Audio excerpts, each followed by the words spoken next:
Success is not a roll of the dice, it is the harvest of deliberate thought and consistent action. Everything in life responds to it, success included. Have you ever stopped to think about why some men and women with no more talent or intelligence than their peers seem to rise steadily toward their goals, while others, equally gifted, remain stagnant? There is a law at work, as old as time, as dependable as the sunrise. It is the law of cause and effect. Every result in your life, every achievement, every failure, every condition you experience is preceded by a cause, a seed planted, whether by conscious intent or unconscious habit. Just as surely as the farmer will harvest wheat if he sows wheat, and nothing at all if he sows nothing, so too will your life reflect what you have planted in thought, word, and deed. Success, then, is not a matter of luck. It is not granted to the fortunate few by chance or fate. It is earned by those who understand and obey this law. If you wish to be healthy, you must follow the causes that produce health. If you desire wealth, you must do the things that generate value. And if you long for a life of meaning, you must begin by giving meaning to your actions. There's a story of a man who wandered into a beautiful garden and marveled at the order, the color, the fragrance. He turned to the gardener and said, "Isn't it wonderful what God has created here?" The gardener smiled and replied, "Yes, but you should have seen this place when he had it all to himself. The principle is clear. Nature provides the soil, the rain, and the sun. But the cultivation is ours. Success demands the same. The world offers opportunity, intelligence, and time. But how we use them, that is the cause. That is our domain. Have you ever looked at your life as a garden? What seeds are you planting each day? And are you tending them with care? Some people hope for better results without ever changing their actions. But to expect a harvest without planting is to violate the law. And the law cannot be fooled. It does not care whether you believe in it or not. It only cares what you do. Think about this. A ship must be steered, or it will drift. A mind must be directed, or it will wander. And a life must be governed by intention, or it will be ruled by accident. So the first truth I would share with you is this. There is no success without a cause. It begins not with wishing or hoping, but with deciding, with understanding that life is always responding, not to your dreams, but to your direction. And if that is so, what direction are you choosing today? You must know exactly what you want before you can move toward it. There's an old saying, simple yet sharp as a blade. If you don't know where you're going, any road will take you there. But where is there? And how will you know when you've arrived? Have you ever seen a man running fast but in circles? His movement is real, his energy is spent, but he goes nowhere. Many lives look just like that, busy but aimless, active but ineffective. Success begins where purpose is clear, and clarity, true clarity, is rare. Most people drift, carried by the currents of their environment, their habits, their fears. They do what is expected, what is easy, or what is urgent, but rarely do they stop and ask, what am I here to do? What exactly do I want my life to become? Let me ask you now directly, can you write down, in one sentence, the major goal of your life?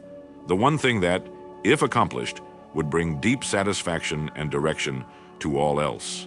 If not, do not move another step, for motion without direction is noise, and you were not born for noise, you were born for music. A man with a clear purpose becomes magnetic. People feel it. Opportunities arrange themselves around him. He wakes up with intention, works with direction, and rests with peace. And most of all, he knows what to say no to. That is a gift clarity gives you, the power to refuse what does not lead you toward your aim. Consider the great builders of history, the inventors, the leaders, the visionaries. They did not begin with talent alone. They began with vision. Edison saw light before the bulb. Michelangelo saw David in the marble. Lincoln saw a united nation when all the signs pointed to division. What do you see when you look ahead? A clear purpose acts like a lighthouse.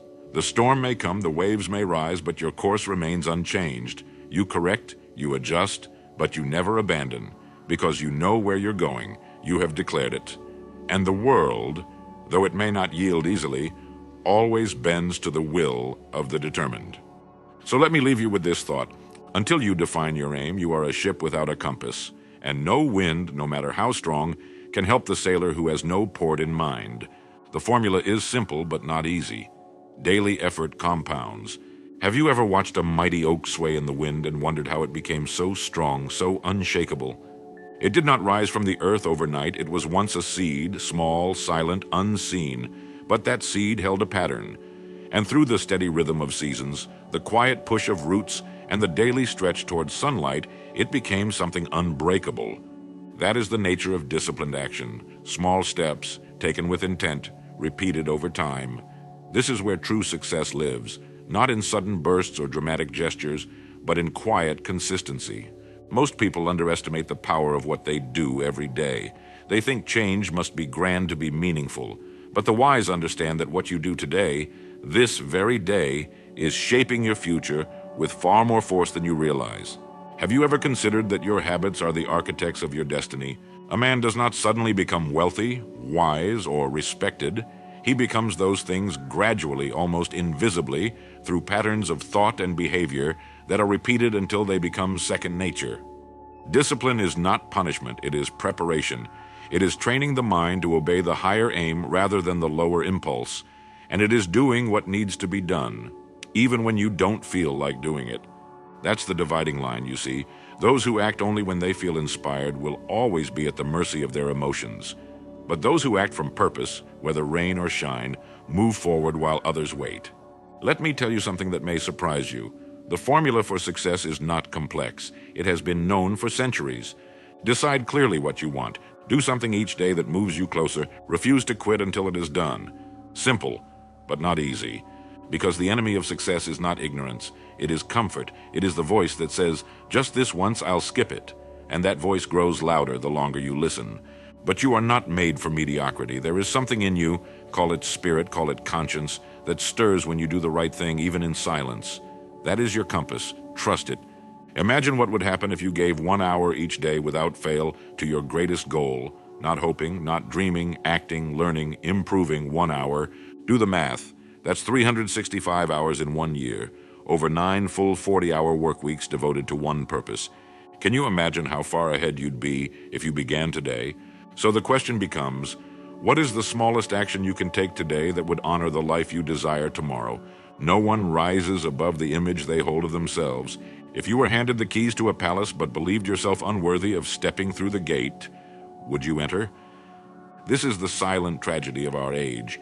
Men and women gifted with brilliance, strength, and possibility, yet imprisoned by a poor self-image. They do not fail because of what others say about them. They fail because of what they say about themselves. Have you ever stopped to consider, what do I truly believe I deserve? The truth is startling. You will never consistently act in a way that contradicts the image you hold of yourself. You may rise temporarily, achieve something by force or chance, but if it does not match your self-concept, you will sabotage, delay, or retreat. Always. That's why the most important work in building a successful life does not begin outside, it begins within. What do you see when you look in the mirror of your own mind? Do you see someone capable, disciplined, and deserving of greatness? Or do you see someone limited, uncertain, easily swayed? Let me tell you this. You were not born with a poor self-image. You were taught it, slowly, silently, through comparison, criticism, and repetition. And just as it was learned, it can be unlearned. A garden choked by weeds can still yield fruit if someone is willing to kneel to dig and to plant new seeds. And so must you begin planting new thoughts, thoughts of strength, of value, of identity. I once heard a story of a young eagle raised among chickens. Because he had never seen another eagle fly, he believed himself a bird of the ground. And so he pecked and scratched and hopped along, never knowing the sky was his rightful home. Until one day he looked up. That's all it took. One moment of recognition, one glimpse of what he truly was. What would happen if you looked up? If you stopped defining yourself by your past mistakes, your present fears, or the opinions of others, and instead began to define yourself by your potential, by your purpose. Let me be clear, this is not arrogance. It is alignment. You are not inventing your worth, you are remembering it. The most powerful affirmation you can ever carry is not, I will become. It is, this is who I am. And once you believe it, once it takes root, your actions will rise to meet it. So I ask you now, not as a challenge, but as an invitation, who do you believe yourself to be? What surrounds you shapes you. Choose it wisely. There is a quiet truth that shapes every life, though many ignore it. You become like what you're near. Have you ever noticed how a drop of ink spreads through clear water? Slowly, steadily, it tints everything it touches. So too does your environment color your thoughts, your habits, and your belief in what's possible. We like to believe we are independent, untouched by others, but that's not quite true. The books we read, the voices we hear, the people we spend time with, they mold us, not with force, but with frequency. A man who spends each day among the lazy begins to believe effort is foolish. A woman who surrounds herself with the bitter begins to see life through gray-tinted glass. But place them in the company of the inspired, the disciplined, the grateful, and everything begins to change. The soil matters as much as the seed. If you've ever struggled to grow, to build, to change, perhaps the problem was not within you, but around you. A plant does not thrive in the wrong climate, and a dream does not flourish in an environment of doubt. So ask yourself honestly, what do you allow into your ears each day? What kind of conversations surround you? Do they lift your vision or shrink it? Do they challenge you or comfort your excuses? And most important of all, who do you permit to influence your thinking? We are taught to be polite, to be agreeable, but there comes a time when kindness to others becomes cruelty to your own future. You must protect your mind as a jeweler guards a diamond, not with paranoia, but with precision. Not everyone deserves a seat at the table of your inner life.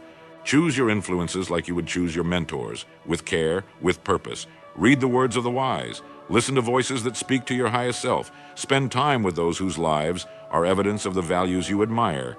And remember this, your environment is not just what's outside of you, it's also what you choose to dwell on inside. Worry is a poor companion. Bitterness is a silent thief. But gratitude, faith, and hope, they transform a room, a day, a life. If there's one thought I'd leave with you today, it's this. You are not just the architect of your actions. You're also the gatekeeper of your surroundings. Choose both with wisdom,